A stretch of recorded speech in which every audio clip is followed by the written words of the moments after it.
नमस्कार, मी राहुल कुलकर्णी. पुन्हा एकदा अखिल भारतीय 43वे पुण्यातलं ज्योतिष संमेलन जे तिथे भरलं आहे तिथूनच मी तुमचं स्वागत करतो. आणि बघा, पहिल्या भागाबद्दलचा जो प्रतिसाद आहे म्हणजे आमदारांचे वगैरे फोन आले तो की त्यांना ह्यातल्या ज्या मंडळींना आम्ही तुमच्याकडे दाखवलं त्यांना काही प्रश्न विचारायचे. अर्थात राजकीय जीवनातली अस्थिरता हे त्याचं मुख्य कारण असावं. त्यामुळे बुद्धिप्रामाण्यवाद आणि भारतीय राज्यघटनेला अपेक्षित असलेली गोष्ट ही जरी एक बाजू असली तरी सर्वसामान्य लोक हे अशा ज्योतिषशास्त्राबद्दलचं त्यांचं एक वेगळं आकर्षण आहेच. गर्दी बघा नाही, आजचा समारोप आहे तसा, तर ह्या समारोपाला सुद्धा आजही तशीच गर्दी आहे. आणि त्यानंतर सगळेच माध्यमकर्मीसुद्धा वेगळ्या पद्धतीनं हे समजून घेण्याचा प्रयत्न करत आहेत. ज्यांना बुद्धिप्रामाण्यवाद आहे त्यांनी ही चिकित्सात्मक पातळीवरती गोष्ट बघावी, जशी मी बघतो आहे. ज्यांना ह्या सगळ्या गोष्टीमध्ये थोतांड आहे असं वाटतं त्यांनी त्यांचं आकलन त्यांच्या पद्धतीनं करावं. आमचा प्रयत्न एवढाच आहे की एवढी पुस्तकं बघावं, एवढी प्रकाशनं तर मला वाटतं फिक्शन आणि अलीकडे असलेल्या इंग्रजी माध्यमांच्या आकर्षणापोटी असलेली वेगळी प्रकाशनं त्याच्या एवढीच आहेत. म्हणजे इथे बघा, ज्योतिषशास्त्र, अष्टकवर्ग ज्योतिष, दशमभाव, स्तोत्रमंत्राचं विज्ञान, वास्तुदर्शन, नवग्रहांची फळं, आनंददायी शुक्र, हे बघा इकडं टॅरो कार्ड्स, तिकडे पलीकडे आणखी कुठलं तरी यंत्र आणि तेवढीच त्याच्यावरती असलेली वेगळ्या पद्धतीची साधनं इथे आहेत. हे पुण्यामध्ये आपण आहोत आणि दिसतंय की लोकांना ह्या सगळ्या गोष्टीचं कमालीचं आकर्षण आहे. ह्या सगळ्यांचं स्वास्थ्यासाठी आहे. कोणाची नजर लागली, सगळं त्यांच्या बेस्ट. हे सगळं हे सगळं वास्तूचे पण आहे आणि आपल्या स्वतःच्या साथे पण आहे. आपलं हे आहे. तर जिथे हे ज्योतिष संमेलन भरलंय तिथलं हे दृश्य आहे. बोला. हे बॉटल आहे, ह्याच्यात पाणी भरलं तो मिरलर पाणी भरलं तर कुठलं पण पाणी भरलं आपल्या स्वास्थ्यासाठी एकदम चांगलं पाणी असते. स्वास्थ्यासाठी चांगलं असतं. हे सगळं यंत्र आहे. या यंत्रांचा काय प्रभाव होतो? यंत्राचा प्रभाव असा होतो की आपल्या घरी काहीतरी कमी असते तो यंत्र भरून आपण त्याच्या सरभर करू शकते. यंत्र ही मी येणारच आहे तुमच्याकडे. पण पुन्हा एकदा ही सगळी ज्योतिष मंडळी ज्यांनी काल वेगळं भविष्य वर्तवलं या इकडे, तर त्याच्यापेक्षा ही मला वेल क्वालिफाईड, वेल एज्युकेटेड वाटली. तुझं काय शिक्षण? बोला आधी तिला. Okay, I am an interior designer आणि मी स्पॅनिश पण शिकवते एका स्कूलमध्ये.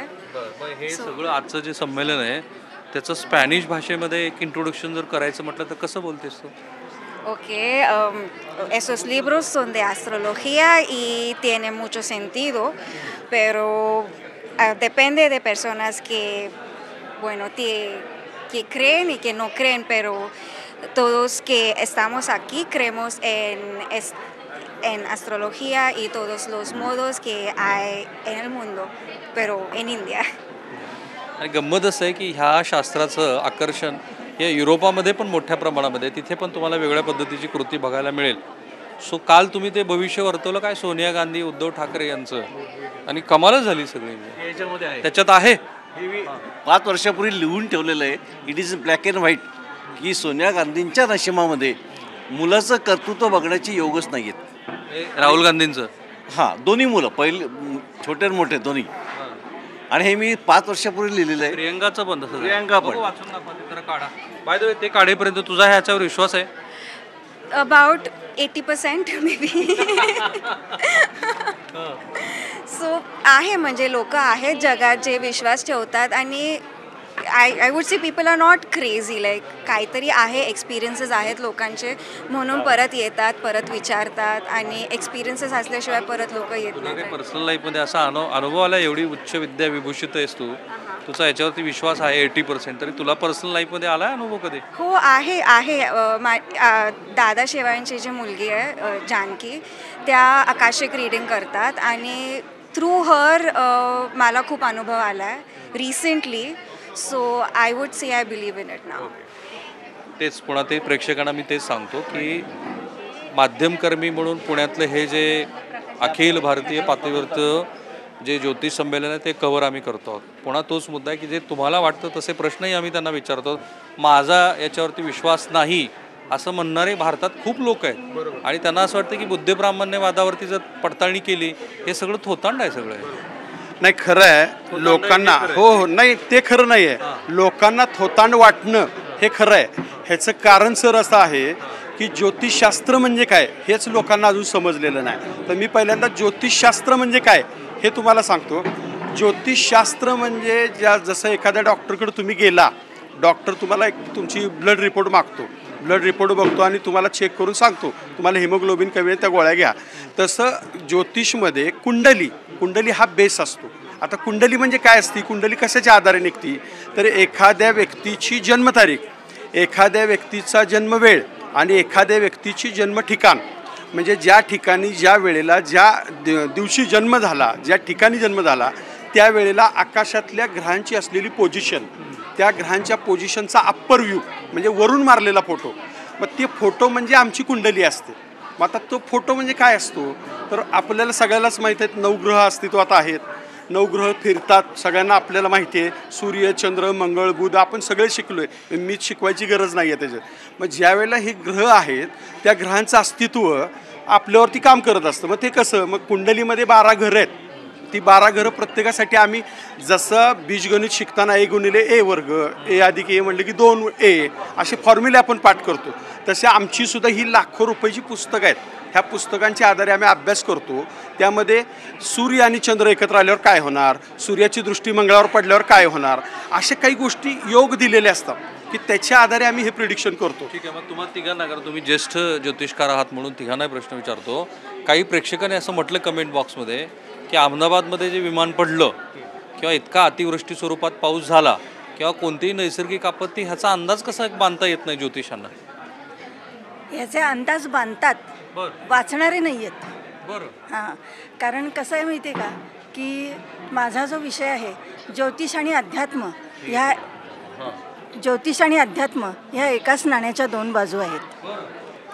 सगळे जे संबंध आहेत हे सगळे ऋणानुबंधाने येतात माणसाच्या आयुष्यामध्ये. मागच्या जन्मी केलेली कर्म ह्या जन्मामध्ये माणसाला भोगायला लागतात आणि ह्याचा सगळा जो आढावा आहे हा आपल्याला आमच्या कुंडलीमध्ये दिसतो. आणि दुसरी गोष्ट अशी आहे की ज्योतिष हे जीवन जगण्याची कला आहे. जोपर्यंत ह्याचा आपण अभ्यास करत नाही तोपर्यंत आपल्याला त्यातलं काही समजत नाही. पण असं आहे की तुम्ही एक वाक्य म्हणालात की गतजन्मीचं काय पाप पुण्य असेल त्याचं इथे तुम्हाला भोगायला लागतं. काही लोक जे बुद्धिप्रामाण्य होते ते म्हणते कोणी बघितलाय गतजन्म, तुम्हाला संधी मिळणार आहे, तुम्ही बोला. ज्यांचा विश्वास आहे ना, कारण आपलं जे ज्योतिषशास्त्र हे पूर्ण अध्यात्मावर आधारलेलं आहे. ऋषीमुनींनी जेव्हा हे निर्माण केलं तेव्हा त्यांना विचारायला असं कोणी येत नव्हतं की आमचं लग्न केव्हा होईल, नोकरी केव्हा लागेल, पैसे कसे मिळतील. त्यांचा जो उद्देश होता हे ज्योतिष निर्माण करण्याचा, तर तो अध्यात्माचा बेस होता सगळा. आणि ह्या अध्यात्माच्या बेसवर हे ज्योतिषशास्त्र आहे. आणि जे देवच मानत नाहीत, जे अध्यात्मच मानत नाहीत, ते म्हणणारच असे प्रश्न विचारणारच ते. आणि त्यांना विचारू देत काय प्रश्न जे विचारायचे आहेत ना, त्यांना विचारू देत काय प्रश्न विचारायचे ते. मला जर कोणी विचारायला आलं की हे थोतांड आहे, याचा अभ्यासच नाही आहे, हे तुम्ही सगळं सांगता खोटं आहे वगैरे, मी म्हणते तुम्ही पहिल्यांदा याचा अभ्यास करा. कारण कुठलाही गोष्ट अभ्यास केल्याशिवाय तुम्हाला त्याच्याबद्दल सांगता येणार नाही. तुम्हाला आता मी 5 महत्त्वाचे पुढचे अंदाज सांगा असं म्हणालो तर तुम्हाला सांगता येतील, तोपर्यंत मी यांच्याकडे जातो. तुम्हाला ज्याचे अंदाज वर्तवायचे ते वर्तवा. मी तुम्हाला तिघांनाही ते सांगणार आहे, तुम्ही 5 अंदाज वर्तवा. नाही, काय असतं, मगाचा विषय मी परत रिपीट करतो. स्फोट म्हणजे तुम्ही जे म्हणला स्फोट झाले वगैरे, त्याला आमच्या भाषेत अंगारक योग म्हणतात. म्हणजे जसं राहुल कुलकर्णी हे पत्रकार आहेत, अजून कुणी दुसरे सागर कुलकर्णी पत्रकार आले, 2 पत्रकार एकत्र आल्यावर भाषा कशाची करतील, तर एखादी न्यूज कुठं मिळते, बातमी कुठं मिळते. तसं आमच्या ज्योतिषशास्त्रानुसार केतू हा ग्रह, मंगळ हा ग्रह दोघंही स्फोटक ग्रह म्हणून ओळखले जातात. मग ज्यावेळेला हे 2 ग्रह एकत्र येतात आमच्या कुंडलीमध्ये, मगाशी मी कुंडली बोललो, त्या कुंडलीमध्ये जेव्हा हे 2 ग्रह एकत्र येतात त्यावेळेला अंगारक योग तयार होतो. मग त्यावेळेला हे परिणाम मी म्हणतो म्हणून नाही, गेल्या 1.5 महिन्यात तुम्ही माझ्या व्यतिरिक्त कुठलाही जावा की बाबा हा योग कधी तयार झाला आणि हा कधी संपला, तर तो 1.5 महिना जर तुम्ही चेक केला तर त्या 1.5 महिन्याच्या काळात तुम्हाला दिसून येईल की विमानाचे मोठे स्फोट झाले, मोठमोठे अपघात झाले, इमारती मोठ्या मोठ्या पडल्या की ज्यामध्ये बल्कमध्ये लोक गेली. पण ही झालेली गोष्ट म्हणजे अर्थशास्त्राचा एक नियम आहे. मी नेहमी मी स्वतः अर्थशास्त्राचा विद्यार्थी आहे आणि अर्थशास्त्राचं सूत्र काय आहे की आर्थिक घटना घडल्यानंतर जसं आता 2008मध्ये जागतिक मंदी आली अमेरिकेच्या डेरिव्हेटिव्ज नंतर आणि मग त्याचं विश्लेषण झालं. रघुराम राजन यांनी अर्थशास्त्रीय दृष्टिकोनातनं त्या डेरिव्हेटिव्हचा आधीच अंदाज बांधला होता किंवा आता आपल्याकडे जे नॉन परफॉर्मिंग ॲसेट्स आहेत NPAs त्याच्याबद्दल 2012ला त्यांनी अंदाज बांधला होता किंवा 1929ची जी जागतिक मंदी आली त्यानंतरचं जे विश्लेषण झालं ते पोस्ट ॲनालिसिस आहे. Post analysis is quite possible. बिफोरबद्दल का नाही असं सगळ्यांचं म्हणणं आहे. बिफोरही आहे सर, आपलं जे पंचांग असतं ते गुढीपाडव्यापासून असतं, म्हणजे आपल्यापर्यंत येतं ते. त्याच्या आधी 7-8 महिने त्यांचं त्यावर वर्किंग चालू असतं, संबंध वर्षाचे काय ग्रह वगैरे, आणि त्यात त्यांनी पर्जन्य योग कसा असणार, कुठल्या महिन्यात पाऊस सुरू होणार, कुठल्या महिन्यात पाऊस जास्त होणार, तारखेवर हे सांगितलेलं तारखे देखील सांगितलेलं बघा त्या असतं तारखेला आणि ते पडलंय का? त्याप्रमाणे बरोबर आलेलं आहे. मग हा तिघांना मी हा कॉमन प्रश्न विचारतो की पंचांगामध्ये जसा पाऊस सांगितलेला आहे तसाच तो पडतो. हो, पडतो, बऱ्यापैकी पडतच असतो कारण तो योग नाही बऱ्यापैकी म्हणजे शेवटी असं आहे. बघा, काल पुष्य नक्षत्र होतं, तर पुष्य नक्षत्रावर पाऊस कसा पडतो तर असा थोडा पडतो, असा झिमझिम पडतो. आता तुम्ही जर बघितलं तर मागच्या 3-4 दिवसामध्ये म्हणजे मागे पाऊस खूप पडत होता. 2 दिवस तर पाऊस खूप पडला, नदीला केवढा पूर आलेला आहे. पण काल जो पाऊस पडत होता तर तो असा झिमझिम पडला, म्हणजे असा खूप कोसळला नाही आहे. आणि आजचं भविष्य आहे की आज पाऊस पडणार नाही एवढा. हे पंचांगात लिहिले, हां, पंचांगात आहे. नाही, आम्ही भविष्य वर्तवलेलं आहे. हे आम्ही भविष्य वर्तवले की आज पाऊस आता पडणार. यावर्षी पावसाळा अखेर काय स्थिती राहील? यावर्षी पाऊस पडणार आहे, पाऊस पडणार नाही असं नाही, पण खूप उत्पात होईल असं नाही आहे. हां, हां, तुमचा मुद्दा अर्धवटच राहिला. हां, तर पाऊस केव्हा सुरू होणार, केव्हा जास्त होणार, कुठल्या भागावर पडणार, हे देखील पंचांगामध्ये स्पष्ट दिलं असतं. पूर्वी पद्धतच होती. नाही, पण असं आहे की तुम्हा तिघांना पण तोच मी कालही म्हणालो की खगोलशास्त्र आणि फल ज्योतिष्य हे वेगवेगळ्या गोष्टी आहेत ना. नाही, दोन्ही एकत्रच आहेत. फल ज्योतिष, खगोल म्हणजे काय तर ग्रह तारे हे शेवटी. मग आम्ही तर ग्रहांच्याच आधारे हे सगळं बोलत असतो ना. आणि फल ज्योतिष म्हणजे काय तर त्या ग्रहांच्या आधारे एक घेतलेलं आपण निर्णय किंवा एक प्रकारे जाहीर केलेलं. काही प्रेक्षकांना ते पंचांग दाखवायच्या आधी या ज्योतिषशास्त्राचं NDTVवरती अजिबात एन्डॉर्समेंट नाही. ही फक्त एक घटना आहे जी पुण्यामध्ये घडते आहे, त्याचं आम्ही वार्तांकन करतो आणि त्यांना बोलायची पुरेपूर संधी दिली पाहिजे, कारण ते त्यांच्या एका विशिष्ट विषयाचं आकलन महाराष्ट्रासमोर मांडत आहेत. मला जे पटतं किंवा तुम्हाला जे पटतं ते त्यांनाच पटेल किंवा त्यांचं जे मांडणं आहे ते मला पटेल असं अजिबात नाही आहे. पण हे काम आहे की हे समाजात घडतं आहे त्याचं वार्तांकन करायचं. त्या मगाशीपासून काहीतरी त्यांना सांगायचं आहे, मग तुमच्याकडे येतो. ग्रहांकित हे दरवर्षी निघणारं ज्योतिषावरचं मासिक आहे आणि हे दरवर्षी दिवाळी अंक निघतो आणि ही जी पुस्तकं आहेत ती चंद्रवल्लभ प्रकाशनाची आहेत. म्हणजे ग्रहांकित त्याच्यामध्ये काय जोड्या जमवण्याच्यासाठी काय हां ते पण आहेत, पण वेगवेगळ्या उच्च ज्योतिषांचे लेख आहेत याच्यात. सगळ्या ज्योतिषांचे जे सिलेक्टेड लेख या पुस्तकात दरवर्षी अशी बरीचशी प्रकाशनं तुम्हाला इथे पाहायला मिळतील आणि त्याचे खरेदीदार पण आहेत. तुम्ही काय घेतलं? मी पुस्तकं बघतेय.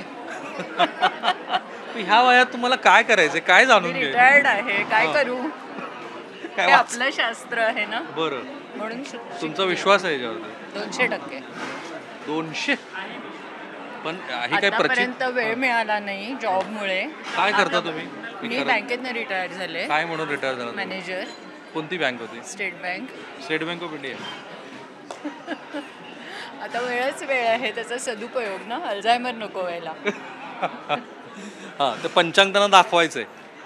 ह्या पंचांगामध्ये हवामान दिलंय, पर्जन्य दिलेलं आहे. प्रत्येक आपल्या मराठी महिन्यामध्ये कुठल्या वस्तू महाग होणार, कुठल्या स्वस्त होणार, शेअर मार्केट कसं असेल याचं देखील 1 वर्षापूर्वी सगळे डिटेल्स दिले. मार्केट तेव्हा तर पूर्वी नव्हतं की, पण आता आलंय का? आता हे पाहिजे कुठल्या महिन्यामध्ये कोणत्या वस्तू स्वस्त होणार, महाग होणार ते दिलेलं आहे. इथे पर्जन्यमान दिलेलं आहे. प्रत्येक महिन्याचं पर्जन्यमान कसं असेल. पण आता श्रावण संपला, त्याचा अंदाज आहे का? इथे होता का काही? हो, भाद्रपद बघला.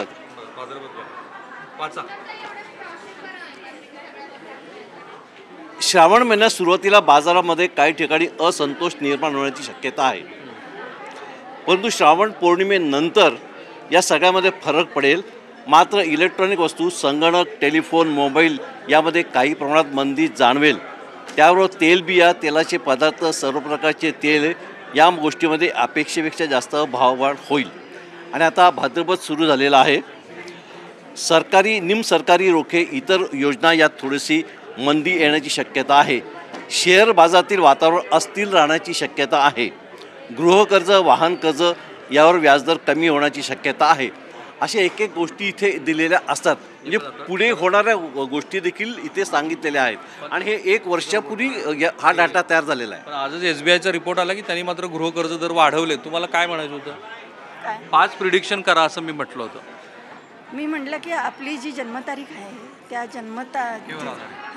त्या जन्मतारीख बघा तुम्ही आणि त्या तर त्या तारखेला तुमच्या आयुष्यातल्या घटना घडतात का नाही ते बघा.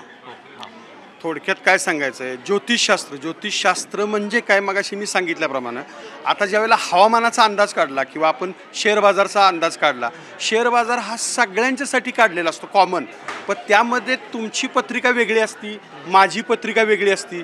म्हणजे कदाचित टोटल मंदी जरी आली असली आणि माझ्या पत्रिकेत जर मला स्टार चांगले असले, भरपूर पैसे मिळायचे, तर मला कुठल्या नाही कुठल्या मार्गाने, वेगळ्या मार्गाने मला पैसे मिळणार असतात. म्हणजे माझं मत असं आहे की कॉमन सगळ्यांच्यासाठी वर्तवलेलं भविष्य हे थोडं वेगळं आहे, ते कॉमन धरलं जातं. आणि जे वैयक्तिक एखाद्या पत्रिका जर बघितली जाते मग त्यामध्ये त्यात योग असतो की तुम्हाला पैसे कधी मिळणार आहेत. ते सोनिया गांधीचं राहिलंय आपलं मग. हो, नाही, एक मुख्य काय सांगायचं, ह्याच्या अहमदाबादसारख्या ज्या काय मोठ्या ट्रॅजेडी झालेल्या आहेत या मोठ्या प्रमाणावर आहे.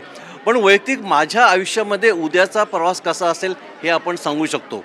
ज्यावेळेस कसाबने ताजवर हल्ला केला, ताजने हा हल्ला केला तो सकाळी केला, संध्याकाळी केला, आणि सकाळी ताजमधली परिस्थिती ओके होतं, संध्याकाळी त्याने ताजवर हल्ला केला तेव्हा पुण्याची परिस्थिती ओके होती, पुण्याला काही धोका नव्हता. किंवा इथे आपला जो बेकरीचा हल्ला झाला पुण्याला, त्यास पुण्याला काही तर अशा वेळेस उद्या मला मुंबईला काम आहे 3 वाजता, तर उद्या 3 वाजताची माझी कुंडली काय असेल आणि उद्या 3ची मुंबईची कुंडली काय असेल याचं आपण काय म्हणतात त्याला कम्पॅरेटिव्ह स्टेटमेंट करून उद्या मी मुंबईला प्रवास करू का नको, मला त्रास आहे का, हे इंडिव्हिज्युअल पत्रिकेवरून आपण सांगू शकतो.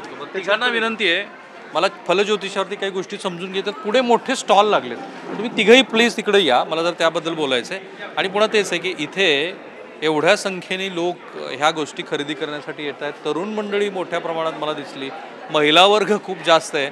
आणि त्याच्यामध्ये इथे या पुढे, इथे पुन्हा हे सगळी यंत्र वगैरे आहेत, त्या यंत्राचे खरेदीदार पण मोठ्या प्रमाणामध्ये आहेत. आणि तिथे गर्दी बघा ना, समाजातली ही जी स्थित्यांतरं आहे ते अत्यंत शांतपणे बघितली पाहिजेत. लक्ष्मी पिरॅमिड, पारद शिवलिंग, स्फटिक श्रीयंत्र, एकक्षी नारळ, आणि मग त्या दृष्टीनं रुद्राक्ष आहे. त्याला काल मला त्यांनी किंमत सांगितली, एक रुद्राक्ष तुम्ही मला काल दाखवला होता. हां, काय किंमत? 5 मुखी रुद्राक्ष आहे. काय किंमत आहे? 500 रुपये ही पडते. ही माळ 108 मणी येतात. मला 8,000 रुपयाचं काल एक हे दाखवलं होतं रुद्राक्ष. शिव 1 ते 21 मुखी रुद्राक्ष असतात. बरं.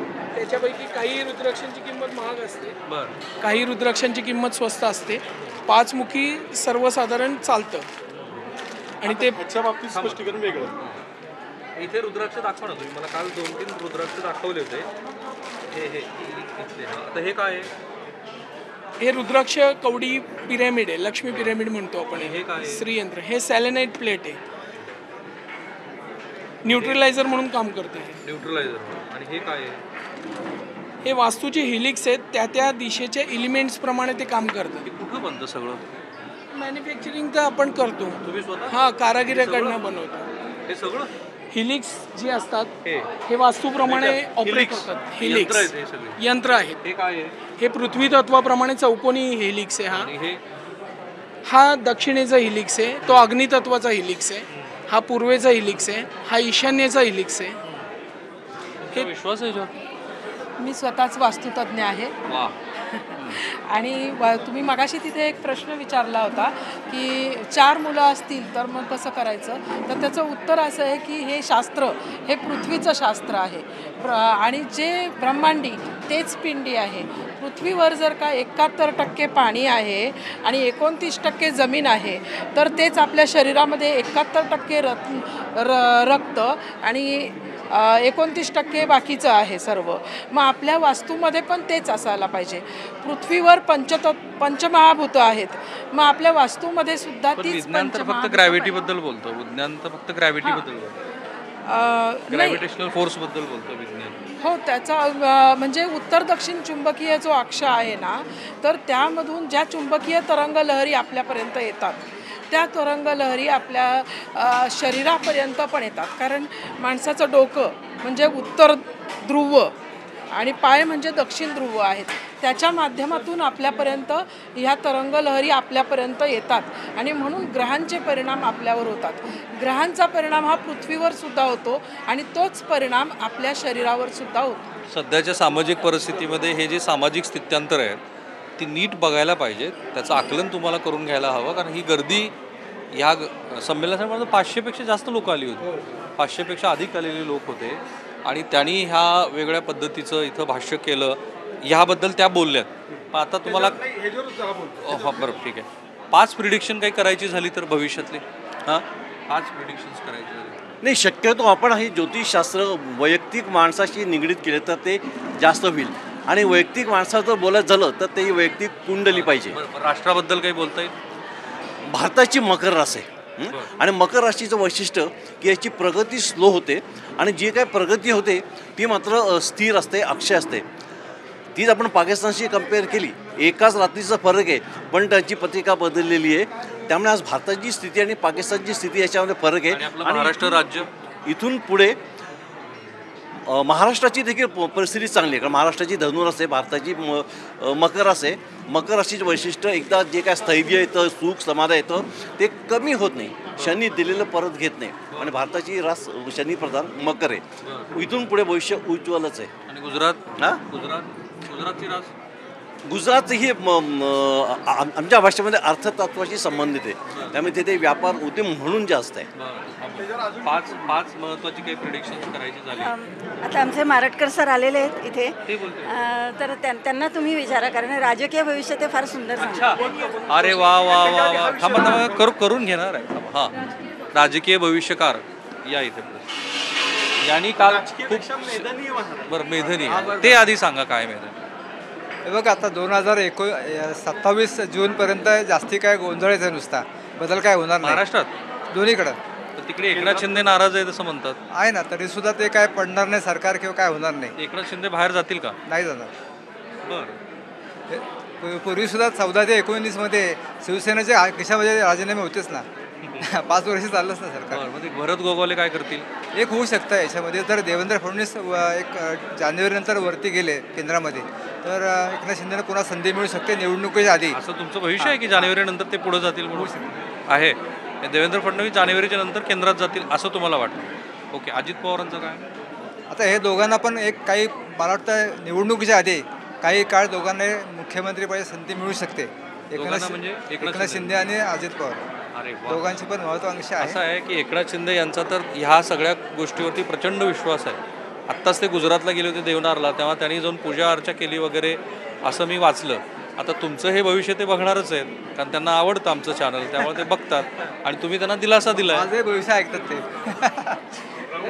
हात हातात घेऊन एकनाथ शिंदेचं भविष्य किती वेळेला सांगितलं? नाही सांगितलं असं नाही, आम्ही आता कसं तुमच्यासारखं जर विचारलं तर आम्ही ते सांगतो किंवा असं त्याच्यामध्ये. उद्धव ठाकरे यांचं काय झालं की आता तेवढी चांगली परिस्थिती, सिंह रास आहे त्यांची, शनी 8वा आहे, तर त्यांना खूप यश मिळणार नाही. इव्हन महानगरपालिकेमध्ये पण काही उपयोग होणार नाही तसा. सत्ता पुन्हा BJP महायुतीचीच येणार ती. आणि राज ठाकरे आता त्याच्यामुळे काही राज ठाकरेंना थोडीशी एक आपण म्हणतो की काही नव्हतं त्याच्यापेक्षा काहीतरी मिळालं एवढा फायदा होईल, पण सत्ता मिळणार नाही. तुम्हाला एकच मिनिट, फक्त एका मिनिटात सांगा. वास्तुशास्त्राचा विषय मगाशी निघाला त्याच्यावर बोलतो. वास्तुशास्त्र म्हणजे काय? 8 दिशा आपल्याला माहिती आहेत, पूर्व पश्चिम दक्षिण उत्तर उपदिशा सगळ्या, प्लस पंचमहाभूत अग्नी पृथ्वी वायू जल आकाश हेही माहिती आहे. ह्या दोन्हीचा समन्वय साधणारं शास्त्र म्हणजे वास्तुशास्त्र. मग ते वास्तूमध्ये काही दोष निर्माण झाले, म्हणजे जसं आपण उदाहरणार्थ म्हणतो एखाद्या व्यक्तीला थोडंसं हिमोग्लोबिन कमी आहे तर त्याला सांगतात गुळ खा, शेंगदाणे खा.